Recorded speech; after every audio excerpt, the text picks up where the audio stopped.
बच्चों की मनोरंजक कहानियाँ। बहुत पुरानी बात है। एक राज्य में एक बहुत ही अच्छा राजा हुआ करता था। राजा की एक बेटी थी, राजकुमारी ऋषिका। ऋषिका बहुत बुद्धिमान और सुंदर थी। दूर दूर के राज्यों में सब उसके बारे में जानते थे। एक दिन अचानक जंगल में शिकार करते वक्त राजा का देहांत हो गया। राजा का छोटा भाई अब नया राजा बन गया। नया राजा बहुत ही बेईमान था और अपने फायदे के लिए वो ऋषिका की शादी पड़ोस के एक दूसरे बेईमान राजा से करवा देना चाहता था। दूर दूर से राजकुमार आया करते थे राजकुमारी ऋषिका से शादी करने। वो सबको एक ही चुनौती देता था, दूर एक डरावने पहाड़ से मेरे लिए एक कमल का फूल ले आओ। सारे राजकुमार कोशिश करते, पर उस डरावने पहाड़ से कोई वापस लौटकर नहीं आया था। ऋषिका को बहुत दुख होता, पर वो क्या करे।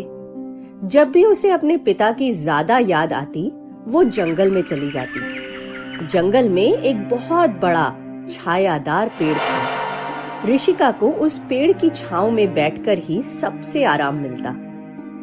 एक दिन राजा ने कहा, ऋषिका, पड़ोस के राजा आज हमारे महल में आएंगे। इसी राजा से मैंने तुम्हारी शादी पक्की कर रखी है। तुम उससे मिलने के लिए तैयार रहना।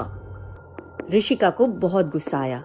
वो किसी हालत में इस पड़ोस के राजा से शादी करने को तैयार नहीं थी। ऋषिका वापस जंगल की तरफ गई।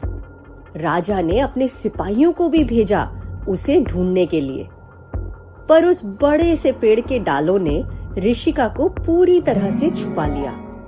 सिपाहियों के जाने के बाद ऋषिका बोली, पेड़, इस दुनिया में सिर्फ तुम्हारे ही पास मुझे सुकून मिलता है। काश मैं किसी ऐसे इंसान से मिल पाती जो तुम्हारी ही तरह अच्छा हो। अगले दिन हमेशा की तरह राजा के पास एक नया राजकुमार आया।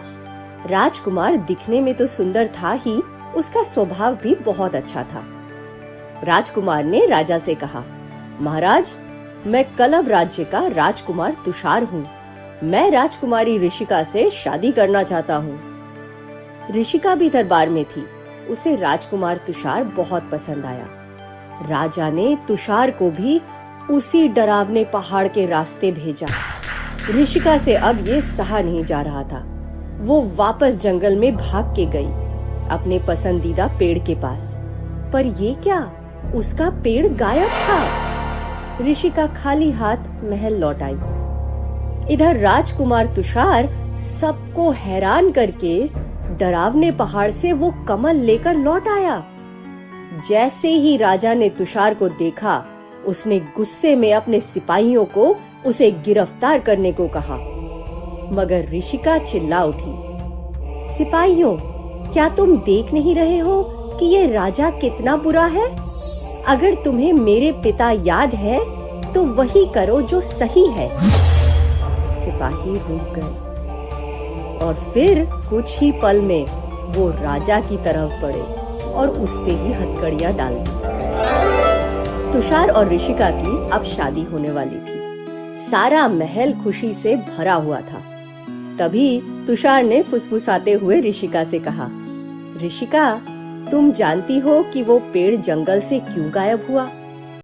ऋषिका हैरान हो गई, तुम्हें उस पेड़ के बारे में कैसे पता? तुषार ने हंसते हुए कहा, क्योंकि ऋषिका, मैं ही वो पेड़ हूँ।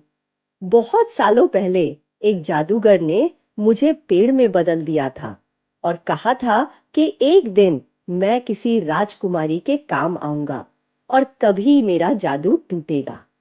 तुम्हें सिपाहियों से छुपाने की वजह से उसका जादू टूट गया और अब हम हमेशा के लिए खुशी खुशी रह सकेंगे।